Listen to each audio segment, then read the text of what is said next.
எசேக்கியாவின் ஊழியம். எசேக்கியா 25ஆம் வயதில் ராஜாவாகி 29 வருஷம் எருசலேமில் அரசாண்டான். சகரியாவின் குமாரத்தியாகிய அவனுடைய தாயின் பேர் அபியாள்.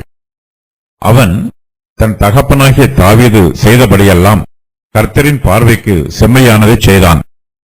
அவன் தன் ராஜ்யபாரத்தின் 1ஆம் வருஷம் 1ஆம் மாதத்தில் கர்த்தருடைய ஆலயத்தின் கதவுகளை திறந்து அவைகளை பழுது பார்த்து ஆசாரியரையும் லேவியரையும் அழைத்து வந்து அவர்களை கிழக்கு வீதியிலே குடிவரச் செய்து அவர்களை நோக்கி, லேவியரே, கேளுங்கள்.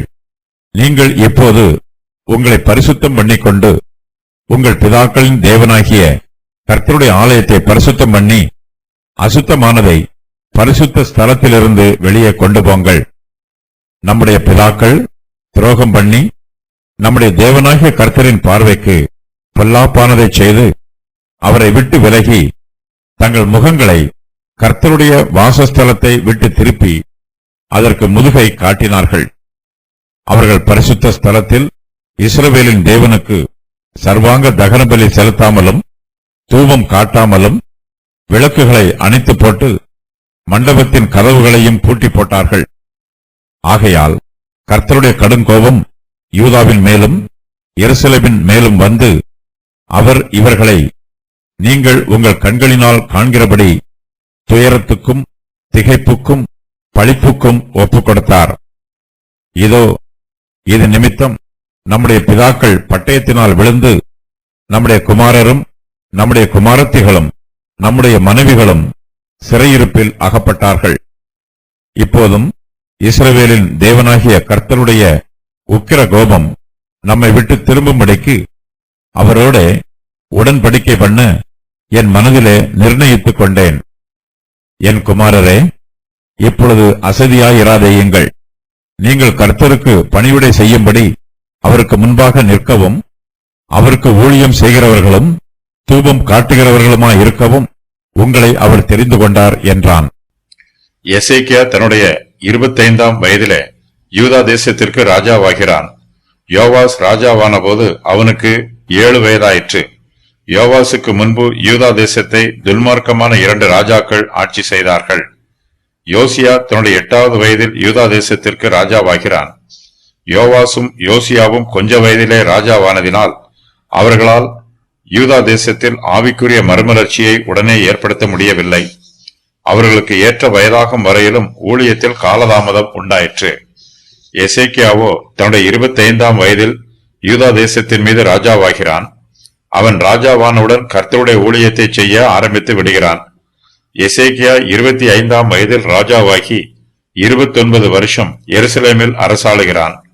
சகரியாவின் குமாரத்தியாகிய அவனுடைய தாயின் பேர் அபியாள். எசேக்கியா தன் தகப்பனாகிய தாவீது செய்தபடியெல்லாம் கர்த்தரின் பார்வைக்கு பொல்லாப்பானதை செய்கிறான். யூதா தேசத்தில் எசேக்கியாவுக்கு முன்பும் சில நல்ல ராஜாக்கள் ராஜ்யபாரம் செய்திருக்கிறார்கள். அவர்களை பற்றி சொல்லும்போது அவர்கள் கர்த்தரின் பார்வைக்கு செம்மையானதை செய்தார்கள் என்று பொதுவாகவே சொல்லப்பட்டிருக்கிறது. ஆனால் எசேக்கியாவின் நல்ல சுபாவத்தை பற்றி சொல்லப்படும் போது அவன் தன் தகப்பனாகிய தாவீது செய்தபடியெல்லாம் கர்த்தரின் பார்வைக்கு செம்மையானதை செய்தான் என்று சொல்லப்பட்டிருக்கிறது. தாவீது ராஜாவைப் போலவே எசேக்கியா ராஜாவும் கர்த்தர் மீதும் கர்த்தருடைய பிரமாணத்தின் மீதும் கர்த்தருடைய உடன்படிக்கை பெட்டியின் மீதும் பிரியமாயும் பக்தி வைராக்கியமாயும் இருக்கிறான்.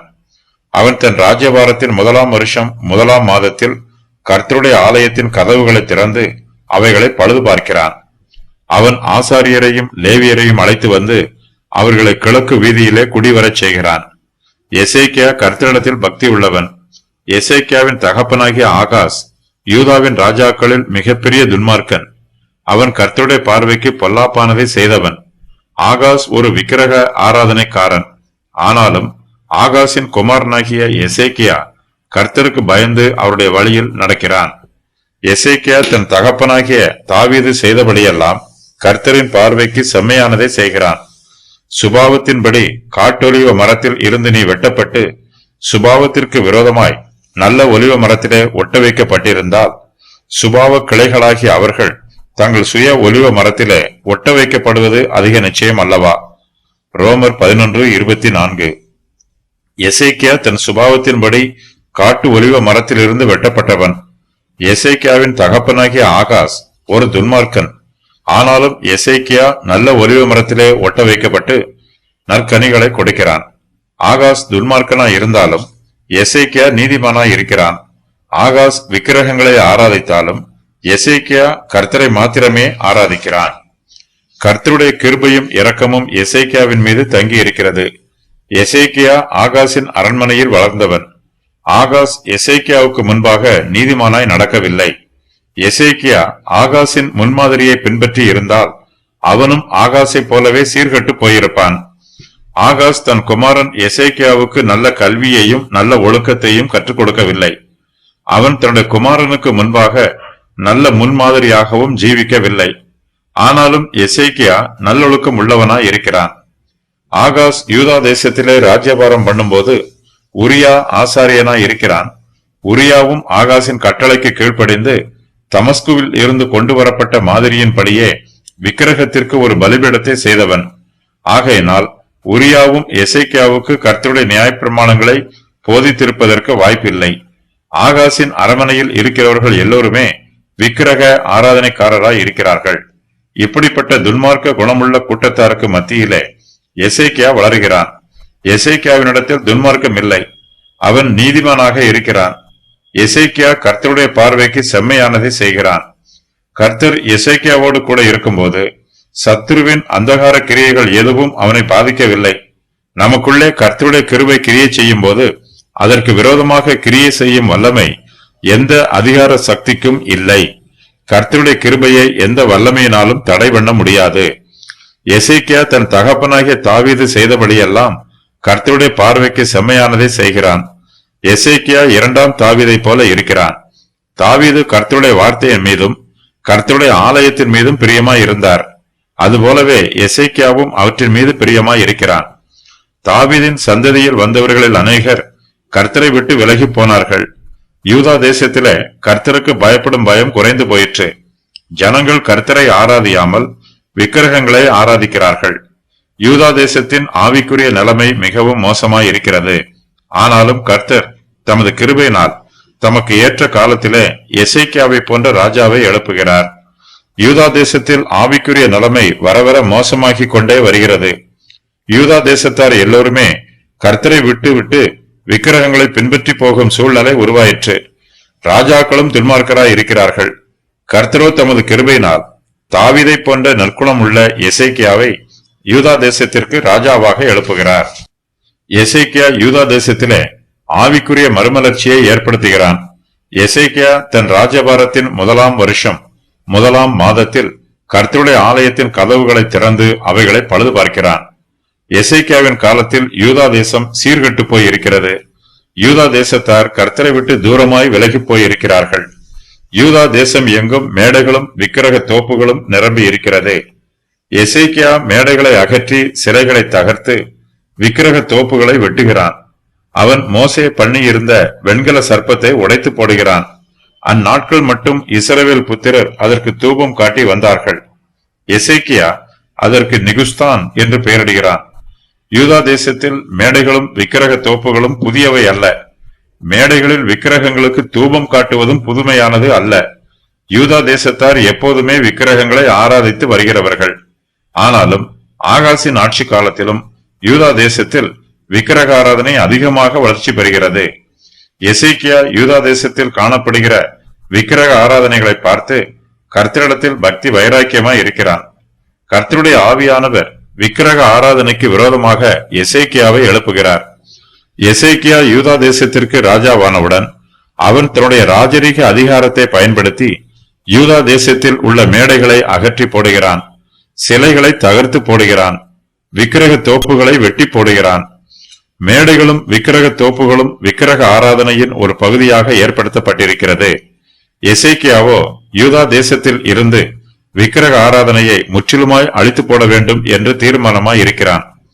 யூதா தேசத்தில் உள்ள மேடைகளை விக்கிரக ஆராதனைக்கும் பயன்படுத்துகிறார்கள்.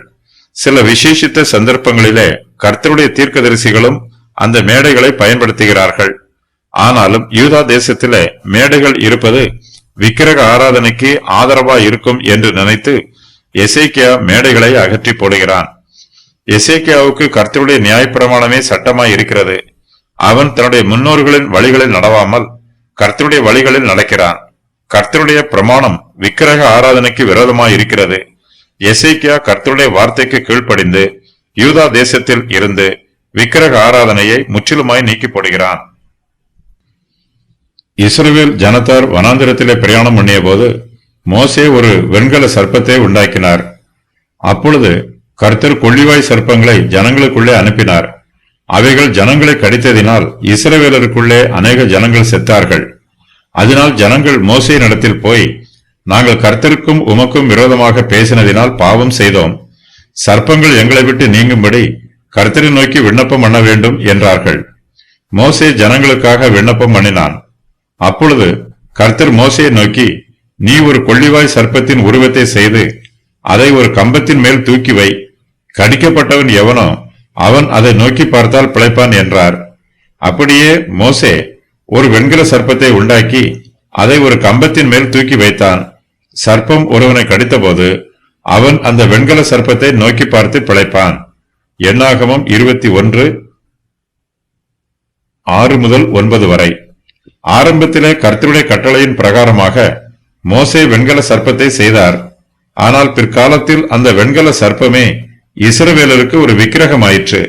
இஸ்ரவேல் புத்திரர் வெண்கல சர்ப்பத்திற்கு தூபம் காட்ட ஆரம்பித்து விடுகிறார்கள். இதுவும் ஒரு விக்கிரக ஆராதனை ஆயிற்று. எசேக்கியாவோ மோசே பண்ணியிருந்த வெண்கல சர்ப்பத்தை உடைத்து போடுகிறான். இஸ்ரவேல் ஜனத்தார் இந்த வெண்கல சர்ப்பத்தை இதுவரையிலும் பாதுகாப்பாக பராமரித்து வந்தார்கள்.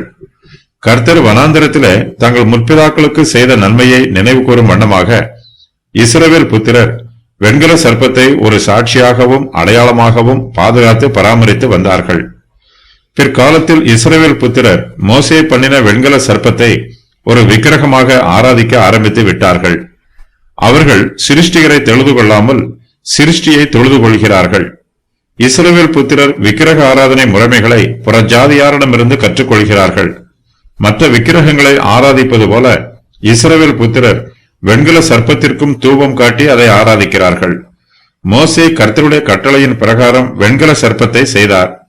ஆகையினால் இஸ்ரவேல் புத்திரர் மத்தியில அந்த வெண்கல சர்ப்பத்திற்கு அதிக முக்கியத்துவம் உண்டாயிற்று. வெண்கல சர்ப்பம் வனாந்திரத்தில இஸ்ரவேல் புத்திரரின் முற்பிதாக்களுக்கு நன்மை செய்தது. அதே வெண்கல சர்ப்பம் இப்போது தங்களுக்கும் நன்மை செய்யும் என்று யூதாவின் மனுஷர் நம்பி அதற்கு தூபம் காட்டி அதை ஆராதிக்கிறார்கள். எசேக்கியா கர்த்தர் மீது பக்தி வைராக்கியமாய் இருக்கிறான். கர்த்தருடைய நாமம் மகிமை உள்ளது. கர்த்தருடைய மகிமையை வெண்கல சர்ப்பத்திற்கு ஒப்பாக்க கூடாது. யூதாவின் மனுஷர் வெண்கல சர்ப்பத்திற்கு தூபம் காட்டி கர்த்தருடைய நாமத்தையும் அவருடைய மகிமையையும் தூஷிக்கிறார்கள். எசேக்கியா மோசே பண்ணியிருந்த வெண்கல சர்ப்பத்தை உடைத்து போட்டு அதற்கு நிகுஸ்தான் என்று பெயரிடுகிறான். நிகுஸ்தான் என்னும் பெயருக்கு வெண்கல உலோகம் என்று பொருள். வெண்கல சர்ப்பமானது ஒரு தெய்வம் அல்ல, அது சாதாரண உலோகம்தான் என்பதை தெளிவுபடுத்தும் வண்ணமாக அதற்கு நிகுஸ்தான் என்று பெயரிடப்படுகிறது. சாதாரண வெண்கல உலோகத்திற்கு யாரும் தூபம் காட்ட மாட்டார்கள். வெண்கலத்தை தங்கள் தெய்வமாக ஆராதிக்கவும் மாட்டார்கள். நம்முடைய கர்த்தராகிய இயேசு கிறிஸ்துவும் மோசையினால் உயர்த்தப்பட்ட சர்ப்பத்தை ஒரு அடையாளமாக சொல்லியிருக்கிறார். சர்ப்பமானது மோசையினால் வனாந்திரத்திலே உயர்த்தப்பட்டது போல மனுஷகுமாரனும் தன்னை விசுவாசிக்கிறன் எவனோ அவன் கெட்டு போகாமல் நித்திய ஜீவனை அடையும்படிக்கு உயர்த்தப்பட வேண்டும். யோவான் 3:14-15. யூதாவின் மனுஷர் வெண்கல சர்ப்பத்திற்கு தூபம் காட்டி அதை ஆராதித்தது போல நாமும் அதை ஆராதித்து விடக்கூடாது. நாம் கர்த்தரை மாத்திரமே ஆராதிக்க வேண்டும். கர்த்தரை தொழுது கொள்ளுகிறவர்கள் அவரை ஆவியோடும் உண்மையோடும் தொழுது கொள்ள வேண்டும். கர்த்தரை மாத்திரம் தொழுது கொள்ள வேண்டும். எசேக்கியா இஸ்ரவேலின் தேவனாகிய கர்த்தரின் மேல் வைத்த நம்பிக்கையிலே அவனுக்கு பின்னும் அவனுக்கு முன்னும் இருந்த யூதாவின் ராஜாக்களில் எல்லாம் அவனைப் போல் ஒருவனும் இருந்ததில்லை. எசேக்கியா கர்த்தரை விட்டு பின்வாங்காமல் அவரை சார்ந்திருந்து கர்த்தர் மோசேக்கு கற்பித்த அவருடைய கற்பனைகளை கைக்கொண்டு நடக்கிறான். எசேக்கியா கர்த்தரிடத்தில் தைரியமாகவும் இருக்கிறான். அவர் மீது நம்பிக்கையும் வைத்திருக்கிறான். எசேக்கியா கர்த்தரை நம்பி நன்மை செய்கிறான். எசேக்கியா யூதா தேசத்திலே விக்கிரக ஆராதனையை ஒழிக்கும் போது யூதா தேசத்தார் எசேக்கியாவுக்கு விரோதமாக எழும்புவதற்கு வாய்ப்புள்ளது. எசேக்கியா யூதா தேசத்திலே மேடைகளை அகற்றி சிலைகளை தகர்த்து விக்கிரக தோப்புகளை வெட்டி போட்டதினால் யூதா தேசத்தார் எசேக்கியா ராஜாவின் கட்டளைக்கு கீழ்ப்படியாமல் அவனுக்கு விரோதமாக கலகம் பண்ணுவதற்கும் வாய்ப்புள்ளது. ஆனால் எசேக்கியாவோ இஸ்ரவேலின் தேவனாகிய கர்த்தரின் மேல் நம்பிக்கை வைத்திருக்கிறான். அவன் கர்த்தரை விட்டு பின்வாங்காமல் அவரையே சார்ந்திருக்கிறான். கர்த்தர் தன்னை எல்லா தீங்குகளுக்கும் விலக்கி பாதுகாப்பார் என்று எசேக்கியா கர்த்தருக்குள் விசுவாசிக்கிறான். எசேக்கியா தன்னுடைய ஆவிக்குரிய கடமைகளை தொடர்ந்து நிறைவேற்றுகிறான். கர்த்தர் தனக்கு நியமித்திருக்கிற இலக்கை நோக்கி எசேக்கியா முன்னேறி போகிறான். அவன் ஒருபோதும் பின்னிட்டு திரும்பி பார்க்கவும் இல்லை, பின்வாங்கி போகவும் இல்லை. கர்த்தர் தனக்கு கொடுத்த ஊழியத்தை எசேக்கியா தொய்வில்லாமல் தொடர்ந்து செய்கிறான். ஆகையால் கர்த்தர் எசேக்கியாவோடு இருக்கிறார். எசேக்கியா போகிற இடம் எங்கும் அவனுக்கு அனுகூலமாயிற்று. எசேக்கியா அசீரியா ராஜாவை சேவிக்காமல் அவன் அதிகாரத்தை தள்ளிவிடுகிறான். எசேக்கியா கர்த்தரோடு கூட இருக்கிறான். கர்த்தரும் எசேக்கியாவோடு கூட இருக்கிறார். எசேக்கியாவின் காரியங்கள் எல்லாமே அவனுக்கு அனுகூலமாக நடைபெறுகிறது. எசேக்கியா கர்த்தர் மீது நம்பிக்கை வைத்து யூதா தேசத்தில் இருந்து மேடைகளை அகற்றுகிறான், சிலைகளை தகர்க்கிறான், விக்கிரக தோப்புகளை வெட்டுகிறான், விக்கிரக ஆராதனையை நீக்கி போடுகிறான். எசேக்கியா ஆவிக்குரிய காரியங்களில் கர்த்தருக்கு பிரியமானதை செய்கிறான். எசேக்கியா யூதா தேசத்தில் இருந்து விக்கிரக ஆராதனையை நீக்கி போட்டதினால் கர்த்தர் யூதா தேசத்தின் மீது சுமத்தப்பட்டிருந்த அசீரியா ராஜாவின் நுகத்தை நீக்கி போடுகிறார். எசேக்கியா பெலிஸ்தரை காசா மட்டும் அதன் எல்லைகள் பரியந்தமும் காவலாளர் காக்கிற கோபுரங்கள் தொடங்கி அரணான நகரங்கள் பரியந்தமும் முறியடிக்கிறான். எசேக்கியா ஆட்சிக்கு வந்தவுடனேயே கர்த்தருடைய ஊழியத்தை செய்ய ஆரம்பித்து விடுகிறான். கர்த்தருடைய ஆலயத்தின் கதவுகளை திறந்தது எசேக்கியா செய்த முதலாவது ஊழியம். எசேக்கியாவின் தகப்பனாகிய ஆகாஸ் கர்த்தருடைய ஆலயத்தின் கதவுகளை மூடி போட்டான். ஆகாசின் குமாரனாகிய எசேக்கியா மூடப்பட்ட கதவுகளை திறக்கிறான். ஆகாசின் பாவத்தின் நிமித்தமாக கர்த்தர் யூதா தேசத்தை தாழ்த்தி இருக்கிறார். அவர்கள் நிர்வாணிகளைப் போல அவமானமும் வேதனையும் உடையவர்களாய் இருக்கிறார்கள். எசேக்கியா யூதா தேசத்தாரின் அவமானத்தையும் நிர்வாணத்தையும் பார்க்கிறான். எசேக்கியா ஆட்சிக்கு வந்தவுடன் தன்னுடைய ராஜ்யபாரத்தை பலப்படுத்த வேண்டும் என்று முயற்சி பண்ணவில்லை. யூதா ஜனங்களுக்கு தேசத்திலே செழிம்பும் மேன்மையும் உண்டாக வேண்டும் என்பதற்காக எசேக்கியா உடனே ஒன்றும் செய்யவில்லை. அவன் முதலாவதாக ஆவிக்குரிய காரியங்களுக்கு முக்கியத்துவம் கொடுக்கிறான். எசேக்கியா ராஜாவானவுடன் கர்த்தருடைய ஆலயத்தின் கதவுகளை திறந்து அவைகளை பழுது பார்க்கிறான். நாம் எந்த வேலையை செய்தாலும் கர்த்தருடைய வேலைக்கு முக்கியத்துவம் கொடுத்து அதை முதலாவதாக செய்ய வேண்டும். நாம் ஒவ்வொரு நாளையும் கர்த்தரோடு ஆரம்பம் பண்ணும்போது அந்த நாள் நமக்கு ஆசீர்வாதமாய் இருக்கும். கர்த்தர் நம்முடைய கைகளின் பிரயாசங்களை ஆசீர்வதிப்பார். ஆரம்பம் சரியாக இருக்கும்போது அதன் முடிவும் சரியாக இருக்கும். எசேக்கியா ஆசாரியரையும் லேவியரையும் அழைத்து வந்து அவர்களை கிழக்கு வீதியிலே குடிவரச் செய்து அவர்களை நோக்கி, லேவியரே கேளுங்கள், நீங்கள் இப்போது உங்களை பரிசுத்தம் பண்ணிக்கொண்டு உங்கள் பிதாக்களின் தேவனாகிய கர்த்தருடைய ஆலயத்தை பரிசுத்தம் பண்ணி அசுத்தமானதை பரிசுத்த ஸ்தலத்திலிருந்து வெளியே கொண்டு போங்கள் என்று சொல்லுகிறான். ஆகாசின் காலத்திலே லேவியருக்கும் ஆசாரியருக்கும் ஊழியம் இல்லை. ஆகாஸ் யூதா தேசம் எங்கிலும் விக்கிரகங்களுக்கு பலிபீடங்களையும் மேடைகளையும் கட்டினான். இதனால் கர்த்தருடைய ஆசாரியரும் லேவியரும் ஊழியம் இல்லாமல் மிகவும் வேதனைப்பட்டார்கள். அவர்களுடைய நிலைமை மிகவும் பரிதாபமாய் இருந்தது. எசேக்கியா ஆசாரியரையும் லேவியரையும் கிழக்கு வீதியிலே கூடி வரச் செய்கிறான். கர்த்தருடைய ஆலயம் பரிசுத்தம் இல்லாமல் தீட்டா இருப்பதை எசேக்கியா அவர்களுக்கு எடுத்துச் சொல்லுகிறான். எசேக்கியா ஆசாரியரையும் லேவியரையும் நோக்கி, நம்முடைய பிதாக்கள் துரோகம் பண்ணி நம்முடைய தேவனாகிய கர்த்தரின் பார்வைக்கு பொல்லாப்பானதை செய்து அவரை விட்டு விலகி தங்கள் முகங்களை கர்த்தருடைய வாசஸ்தலத்தை விட்டு திருப்பி அதற்கு முதுகை காட்டினார்கள் என்று சொல்லுகிறான். எசேக்கியாவின் முன்னோர்கள் கர்த்தரையும் விட்டு விலகிவிட்டார்கள், கர்த்தருடைய ஆலயத்தையும் விட்டு விலகிவிட்டார்கள். அவர்கள் தங்கள் முகங்களை கர்த்தருடைய வாசஸ்தலத்தை விட்டு திருப்பி அதற்கு தங்கள் முதுகை காட்டினார்கள். அவர்கள் எல்லோரும் கர்த்தருடைய ஆலயத்தை விட்டே விலகி போய்விட்டார்கள். கர்த்தருடைய ஆலயத்தில் ஆராதனையோ ஊழியமோ நடைபெறவில்லை. எசேக்கியாவின் முன்னோர்கள் பரிசுத்த ஸ்தலத்தில் இஸ்ரவேலின் தேவனுக்கு சர்வாங்க தகன பலி செலுத்தாமலும் தூபம் காட்டாமலும் போனார்கள். அவர்கள் விளக்குகளை அணைத்து போட்டு மண்டபத்தின் கதவுகளையும் பூட்டி போட்டார்கள். இந்த வாக்கியத்தில் விளக்குகளை அணைத்து போட்டார்கள் என்னும் வாக்கியத்திற்கு அவர்கள் கர்த்தருடைய பிரமாணத்தை தியானிக்கவில்லை என்று பொருள். அவர்கள் தூபம் காட்டவில்லை என்னும் வார்த்தைக்கு அவர்கள் கர்த்தரிடத்தில் ஜெபம் பண்ணவில்லை என்று பொருள். எசேக்கியா ஆசாரியரையும் லேவியரையும் நோக்கி, ஆகையால் கர்த்தருடைய கடும் கோபம் யூதாவின் மேலும் எருசலேமின் மேலும் வந்து அவர் இவர்களை நீங்கள் உங்கள் கண்களினால் காண்கிறபடி துயரத்துக்கும் திகைப்புக்கும் பழிப்புக்கும் ஒப்புக் கொடுத்தார். இதோ இது நிமித்தம் நம்முடைய பிதாக்கள் பட்டயத்தினால் விழுந்து நம்முடைய குமாரரும் நம்முடைய குமாரத்திகளும் நம்முடைய மனைவிகளும் சிறையிருப்பில் அகப்பட்டார்கள் என்று சொல்லுகிறான். எசேக்கியா ஆசாரியரிடத்திலும் லேவியரிடத்திலும் தன்னுடைய மனதின் தீர்மானத்தை சொல்லுகிறான். இப்போதும் இஸ்ரவேலின் தேவனாகிய கர்த்தருடைய உக்கிர கோபம் நம்மை விட்டு திரும்பும்படிக்கு அவரோட உடன்படிக்கை பண்ண என் மனதிலே நிர்ணயித்துக் கொண்டேன் என்று எசேக்கியா ஆசாரியரிடத்திலும் லேவியரிடத்திலும் சொல்லுகிறான். எசேக்கியா கர்த்தரை மாத்திரமே ஆராதிக்க வேண்டும் என்று தன்னுடைய மனதிலே தீர்மானம் பண்ணி இருக்கிறான். இந்த தீர்மானத்தை அவன் தனக்காக செய்ததோடு யூதா தேசத்தாருக்காகவும் செய்கிறான். யூதா தேசத்தார் இப்போது விக்கிரகங்களை ஆராதனை செய்தாலும் அவர்களை மறுபடியும் கர்த்தரிடத்தில் திரும்பி வர பண்ண வேண்டும் என்று எசேக்கியா தன்னுடைய மனதிலே நிர்ணயம் பண்ணிக் கொள்கிறான். கர்த்தர் எல்லோருக்கும் ஊழியத்தை கொடுக்கிறார், எல்லோருக்கும் தாளந்துகளையும் கொடுக்கிறார். கர்த்தர் தம்முடைய பிள்ளைகள் எல்லோருக்கும் தம்முடைய சித்தத்தின் பிரகாரமாக வெவ்வேறு விதமான ஊழியங்களையும் கொடுக்கிறார். எசேக்கியா ஆசாரியரையும் லேவியரையும் கூடிவரச் செய்து கர்த்தர் அவர்களுக்கு கொடுத்திருக்கும் ஊழியத்தை நினைவுபடுத்துகிறான். எசேக்கியா ஆசாரியரையும் லேவியரையும் நோக்கி, என் குமாரரே, இப்பொழுது அசதியாயிராதேயுங்கள். நீங்கள் கர்த்தருக்கு பணிவிடை செய்யும்படி அவருக்கு முன்பாக நிற்கவும் அவருக்கு ஊழியம் செய்கிறவர்களும் தூபம் காட்டுகிறவர்களுமாய் இருக்கவும் உங்களை அவர் தெரிந்து கொண்டார் என்று சொல்லுகிறான். எசேக்கியா ஆசாரியரையும் லேவியரையும் கூடிவரச் செய்து அவர்களை நோக்கி, லேவியரே கேளுங்கள், நீங்கள் இப்போது உங்களை பரிசுத்தம் பண்ணிக்கொண்டு உங்கள் பிதாக்களின் தேவனாகிய கர்த்தருடைய ஆலயத்தை பரிசுத்தம் பண்ணி அசுத்தமானதை பரிசுத்த ஸ்தலத்திலிருந்து வெளியே கொண்டு போங்கள் என்று சொன்னான். இது எசேக்கியா அவர்களுக்கு கொடுத்த முதலாவது ஊழியம்.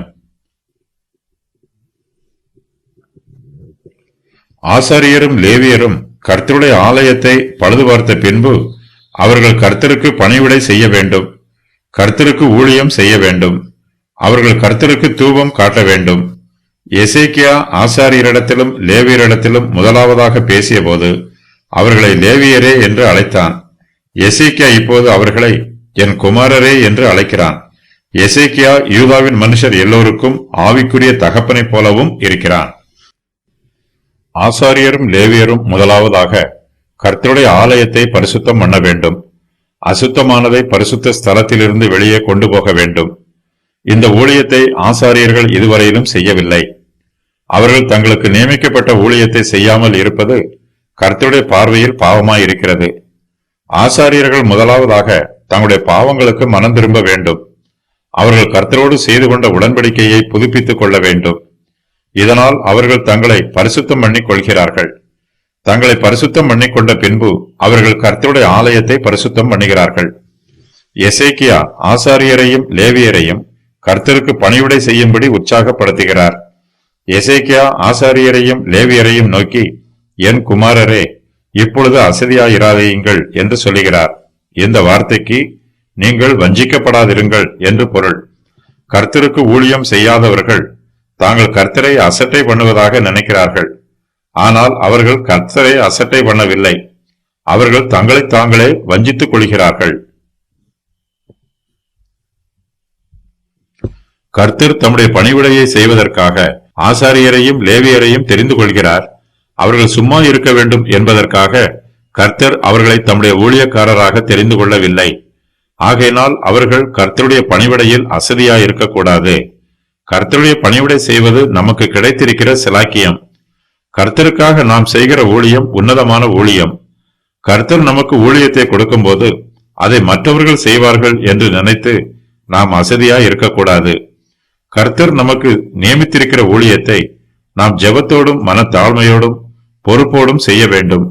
கர்த்தருடைய ஊழியக்காரர்கள் கர்த்தருக்கு ஊழியம் செய்கிறவர்களாய் இருக்க வேண்டும். அவர்கள் கர்த்தருக்கு ஊழியம் செய்யாமல் சும்மா இருக்கக்கூடாது, அசதியாய் இருக்கக்கூடாது.